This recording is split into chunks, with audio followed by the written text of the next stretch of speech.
କିଛି ଲୋକଙ୍କର mentality I don't care. ମୁଁ ବହୁତ ସରଳ ମଣିଷଟି।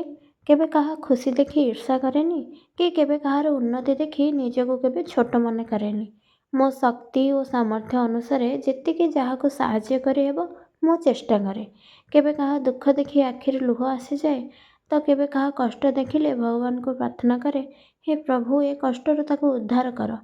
କେବେ କାହା ମନରେ କଷ୍ଟ ଦିଏନି କି କେବେ କାହାକୁ ଦୁଃଖ ଦେଲାଭଳି କଥା ବି ମନରେ ଭାବେ ନାହିଁ।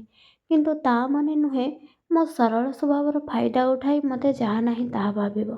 ଏଠି କିଛି ଲୋକ ଆମେ ଉନ୍ନତି କଲେ ସହିପାରୁନାହାନ୍ତି। ଆରେ ଯିଏ ଦେଲାବାଲା ସିଏ ଦେଉଛି, ଆମେ କିଏ? ଆମେ ତ ନିମିତ୍ତ ମାତ୍ର। ସବୁ ତାର, ଆମେ ଦାସ। ଆମେ ତ ତାର ଦାସ। ମୁଁ ଗର୍ବ କି ଅହଙ୍କାର କରି କହୁନି, କାରଣ ଗର୍ବ ଓ ଅହଙ୍କାର କରିବା ମଣିଷର ସବୁଠୁ ବଡ଼ ମୂର୍ଖାମି। ମୁଁ କେବଳ ସେହି ଲୋକଙ୍କୁ କହୁଛି, ସିଏ କେମିତି ଜାଣିବେ ଆମେ କେତେ ଷ୍ଟ୍ରଗଲ୍ କରି ଆଜି ଏ ଜାଗାରେ ପହଞ୍ଚି ପାରିଛୁ।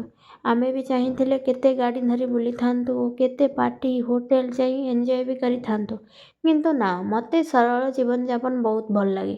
ମୁଁ ଓଡ଼ିଆ, ମୋତେ ମୋ ସଂସ୍କୃତି ଓ ପରମ୍ପରା ସବୁଠୁ ନିଆରା ଲାଗେ।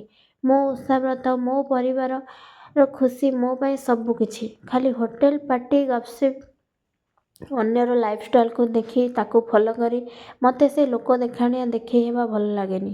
ହଁ, ଦିନ ଥିଲା ଯେତେବେଳେ ଆଗରୁ ସୋସିଆଲ ମିଡ଼ିଆରେ କିଛି ଫଟୋ କି ଭିଡ଼ିଓ ପୋଷ୍ଟ କରୁଥିଲି, ସେତେବେଳେ ଏଥିରେ 1% ବି ଶାନ୍ତି ମୋତେ ମିଳେନି। କିନ୍ତୁ ଯାହା ହେଉ, ସେ ଈଶ୍ୱରଙ୍କର ବହୁତ କୃପା ଯୋଗୁଁ ଆଜି ମୋ ଲାଇଫରେ ମୁଁ ଯେମିତି ଅଛି ବହୁତ ଖୁସିରେ ଅଛି। କାହା ସହିତ କିଛି ନାହିଁ, କେବଳ ମୋ ପ୍ରଭୁ, ମୁଁ ଓ ପରିବାର।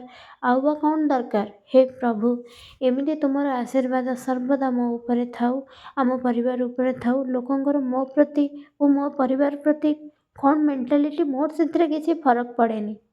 ଜୟ ଜଗନ୍ନାଥ, ଜୟ ଶ୍ରୀ ରାଧେ।